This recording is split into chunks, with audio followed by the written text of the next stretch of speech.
Setelah mencetak sejarah sebagai satu-satunya wakil Asia Tenggara yang berhasil lolos ke putaran ketiga kualifikasi Piala Dunia 2026, timnas Indonesia kini bersiap melanjutkan petualangan epiknya di bulan Oktober mendatang.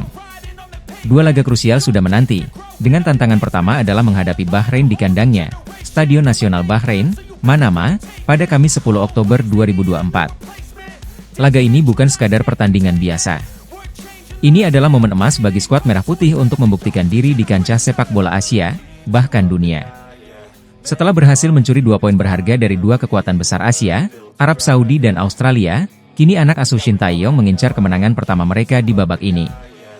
Kemenangan yang tidak hanya akan membawa 3 poin, tetapi juga meningkatkan moral dan kepercayaan diri untuk laga-laga selanjutnya.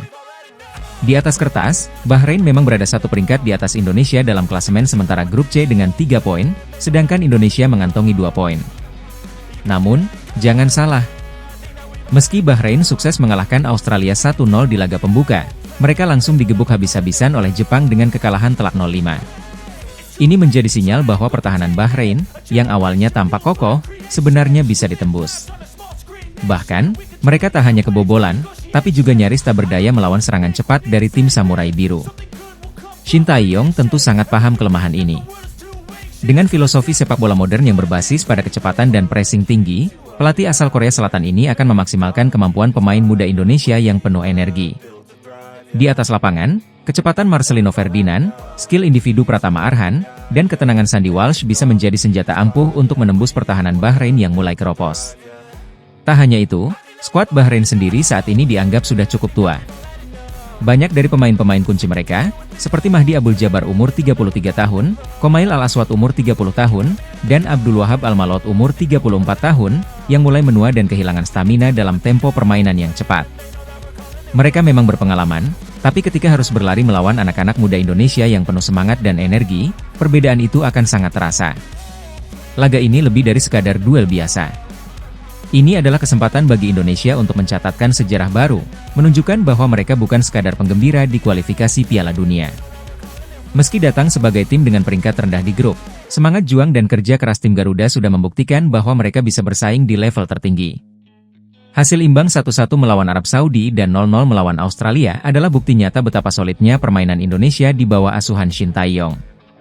Dengan 2 poin di tangan, kemenangan atas Bahrain akan menjadi langkah besar menuju posisi lebih baik di klasemen, bahkan membuka peluang untuk lolos ke putaran selanjutnya. Dan bukan tak mungkin, Indonesia akan terus memancarkan kejutan demi kejutan di sisa laga ini. Selain pengalaman pemain seperti Sandy Walsh dan Asnawi Mangkualam, kekuatan timnas Indonesia justru terletak pada darah muda yang mengalir dalam skuad ini. Marcelino Ferdinand, Pratama Arhan, dan Ronaldo Kuateh adalah deretan talenta muda yang siap memberikan warna berbeda di setiap pertandingan. Semangat muda mereka, ditambah arahan taktis Shin Tae-yong, membuat Indonesia menjadi tim yang sulit diprediksi dan mampu memberikan kejutan kapan saja. Dengan rata-rata usia pemain yang jauh lebih muda dibandingkan Bahrain, timnas Indonesia punya keuntungan besar dalam hal stamina dan kecepatan. Ini adalah faktor krusial ketika menghadapi tim yang secara taktik mengandalkan permainan lambat dan penguasaan bola seperti Bahrain. Selain itu, kembalinya beberapa pemain naturalisasi seperti Jai Idzes dan Tom Haye juga memberikan tambahan kekuatan signifikan bagi Indonesia. Kedua pemain ini telah menunjukkan performa impresif di level klub masing-masing, dan kini siap mengerahkan segalanya demi membawa Indonesia meraih kemenangan. Setelah laga melawan Bahrain, petualangan belum selesai. Timnas Indonesia harus langsung terbang ke Cina untuk menghadapi tim nasional Cina pada 15 Oktober 2024. Ini tentu menjadi ujian berat lainnya bagi tim Garuda, mengingat Cina dikenal sebagai salah satu raksasa Asia dengan kualitas pemain yang tak bisa dipandang sebelah mata. Namun, dengan mentalitas tidak ada yang tidak mungkin, Shin Tae-yong pasti akan mempersiapkan timnya sebaik mungkin. Laga melawan Cina ini juga menjadi kesempatan untuk menguji sejauh mana timnas Indonesia mampu bersaing di level Asia, sekaligus memberikan pengalaman berharga bagi para pemain muda. Semua persiapan tak akan lengkap tanpa dukungan dari seluruh rakyat Indonesia. Gelombang dukungan dari para supporter di tanah air, baik yang menonton dari layar televisi maupun yang hadir langsung di stadion, akan menjadi bahan bakar tambahan bagi para pemain. Dengan semangat Garuda di dadaku, tak ada yang tak mungkin bagi timnas Indonesia untuk meraih hasil maksimal di laga-laga berikutnya.